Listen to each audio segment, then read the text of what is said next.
हर पूनम की रात को शिवानी का असली नागिन रूप सामने आता था, पर इस बार जब वो बहू की जिम्मेदारियां निभा रही थी तो उसे ध्यान ही नहीं रहा कि आज पूनम की रात थी और वो अपने असली रूप में आने लगी थी। शिवानी को डर लग रहा होता है कि कहीं उसका ये राज सबके सामने ना आ जाए। हे भगवान, अब मैं क्या करूं? अगर किसी को पता चल गया कि मैं एक नागिन हूं तो मुझे इस घर से ये लोग निकाल देंगे और चंदन, वो तो मुझसे नफरत करने लगेंगे। तभी रमा रसोई में आ जाती है और शिवानी अपनी सास को आता हुआ देख घूंघट कर लेती है।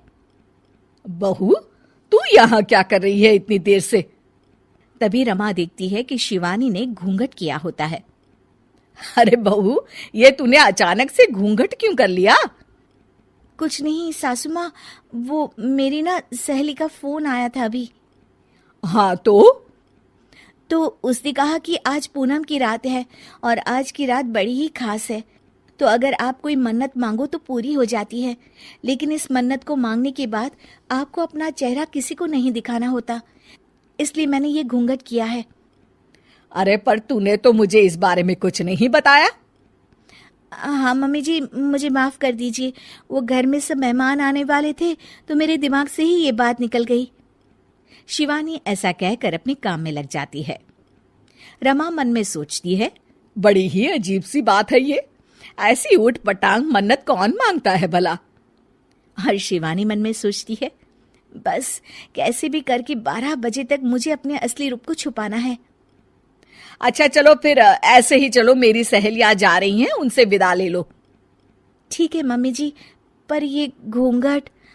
हाँ, मैं समझा दूंगी उन्हें कि तुम्हारी ये कुछ अनोखी सी मन्नत है। शिवानी अपनी सास के पीछे चल रही होती है, पर उसका निचला शरीर अब नागिन का रूप ले लेता है। वो मन में सोचती है, हे भगवान, अब मैं क्या करूं? ऐसे तो मैं बाहर नहीं जा सकती, मुझे यहाँ से जाना ही पड़ेगा। रमा पीछे मुड़कर देखती है तो शिवानी गायब होती है। रमा ये देखकर चौंक जाती है कि आखिर शिवानी कहाँ चली गई अचानक से। बहू, कहाँ चली गई ये अचानक से? मेरे पीछे ही तो आ रही थी। शिवानी छत पर खड़ी होती है और घबरा रही होती है कि अगर वो पार्टी में वापस नहीं गई तो उसका राज खुल जाएगा। वो चंद्र देवता से प्रार्थना करने लगती है, हे चंद्र देवता, मेरे असली रूप को आज किसी के सामने मत आने दीजिए। मैं इस परिवार से बहुत प्यार करती हूँ और मैं यहीं रहना चाहती हूँ। चंद्र देवता प्रकट हो जाते हैं। अगर तुम यही चाहती हो शिवानी, तो मैं तुम्हें इंसान के शरीर में हमेशा के लिए परिवर्तित कर देता हूँ, पर फिर तुम एक नागिन भी नहीं रहोगी और तुम्हारी सारी शक्तियां छीन जाएगी। मैं यहाँ इस घर की बहू बनकर ही रहना चाहती हूँ चंद्र देवता, आप मेरे शरीर को इंसानी रूप में परिवर्तित कर दीजिए। चंद्रदेव शिवानी को एक इंसान बना देते हैं और वो अब नागिन नहीं रहती। वो जल्दी से नीचे पार्टी में जाती है। अरे बहू, कहाँ गई थी? क्या हो गया था तुम्हें? मम्मी जी, वो छत पर थी, मौसम खराब हो गया था ना, तो कपड़े बाहर सूख रहे थे, सोचा उतार लाऊं।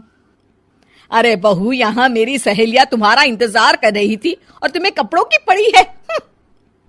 मुझे माफ कर दीजिए मम्मी जी। पार्टी खत्म हो जाती है और शिवानी बहुत थक जाती है। शिवानी, घर की सफाई कर देना, बहुत ही गंदा हो गया है पार्टी के बाद। जी मम्मी जी। शिवानी इतनी थकान के बाद भी घर की सफाई में लग जाती है। सच में एक सामान्य बहू बनना भी बड़ी ही मुश्किल का काम है। अगर चंदन से प्यार न किया होता तो कभी बहू नहीं बनती।